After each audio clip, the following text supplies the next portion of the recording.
2009 में Rovio entertainment बंद होने के कगार पर आ गई थी। कंपनी का स्टाफ 50 से घटाकर 12 कर दिया गया था। कंपनी में बनाई गई गेमिंग एप्स फ्लॉप हो चुके थे। फिर एक आखिरी प्रयास ने कंपनी को रातों रात प्रसिद्ध बना दिया। यह था एंग्री बर्ड्स। सिर्फ 3 दिन में गेम इतना ज्यादा डाउनलोड किया गया कि यह नंबर 1 डाउनलोडेड गेम बन गया। इससे पहले मोस्ट डाउनलोडेड की लिस्ट में यह 600 नंबर पे था। हेलो दोस्तों, उपस्थित हो आपके साथ एक और इंस्पिरेशनल मोटिवेशनल और स्टार्टअप स्टोरी के साथ। अगर आप हमारे चैनल पर नए मेहमान हैं तो हमारे चैनल को जरूर सब्सक्राइब कीजिए, साथ में घंटे का बटन जरूर प्रेस कीजिए ताकि हमारे आने वाली मोटिवेशनल लाइफ चेंजिंग और स्टार्टअप स्टोरी की जानकारी आपको सबसे पहले मिल सके। तो दोस्तों शुरू करते हैं आज की कहानी। 2003 में निकोलस हेड ने अपने दोस्तों के साथ हेल्सिंकी विश्वविद्यालय की मल्टीप्लेयर मोबाइल गेम बनाने की एक प्रतियोगिता जीती थी।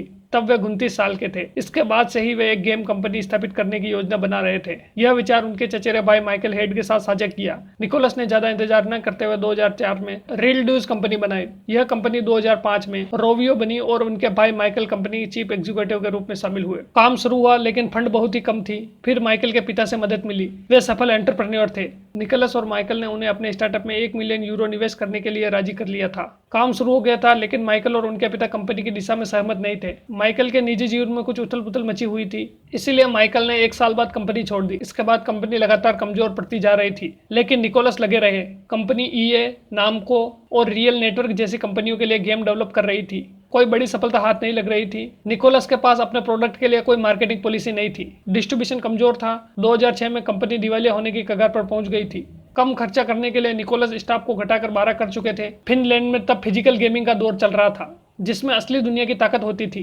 कार्टून जैसे धमाके और गति पसंद नहीं किया जाते थे। ऑनलाइन गेम पॉपुलर थे, लेकिन कोई भी सरल और मोबाइल गेम में चलाने वाले गेम नहीं बना रहा था। इसी दौरान स्टीव जॉब ने आईफोन लॉन्च किया। उधर निकोलस माइकल को फिर से कंपनी में लेकर आए थे। दोनों ने मिलकर कंपनी को बचाने के लिए प्लान बनाया। वे लगातार बड़े डेवलपर्स पर नजर रखे हुए थे। सारा काम छोड़कर बड़ा जोखिम लेने की स्थिति नहीं थी, इसलिए कंपनी अपना नियमित काम कर रही थी।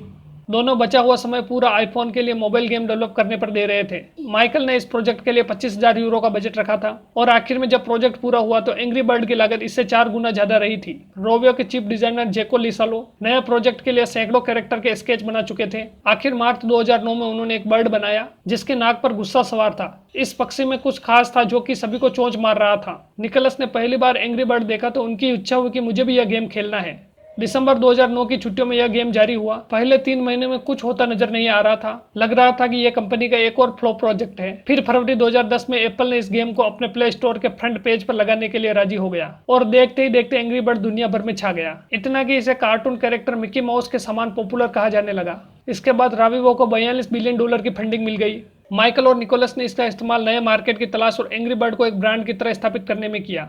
आज एंग्री बर्ड बहुत ही आयामी एंटरटेनमेंट हाउस बन चुका है। कंपनी एंग्री बर्ड के नाम से कई उत्पादक भी बेचती है। कंपनी स्टोरी, कॉमिक, एक्टिविटी और लर्निंग बुक्स भी प्रकाशित करती है। इसके फिनलैंड के अलावा चीन, स्वीडन, अमेरिका, यूके और जापान में भी ऑफिस हैं। तो दोस्तों कैसी लगी आज की हमारी कहानी? हमें जरूर है इस प्रकार की मोटिवेशनल लाइफ चेंजिंग और स्टार्टअप स्टोरी सुनने के लिए हमारे इस चैनल हिंदी स्टोरी हाउस को भी सब्सक्राइब कीजिए, साथ में घंटे का बटन जरूर प्रेस कीजिए ताकि हमारे आने वाली मोटिवेशनल लाइफ चेंजिंग और स्टार्टअप स्टोरी की जानकारी आपको सबसे पहले मिल सके। तो मिलते हैं एक और इंटरेस्टिंग स्टोरी साथ, तब तक के लिए बाय बाय।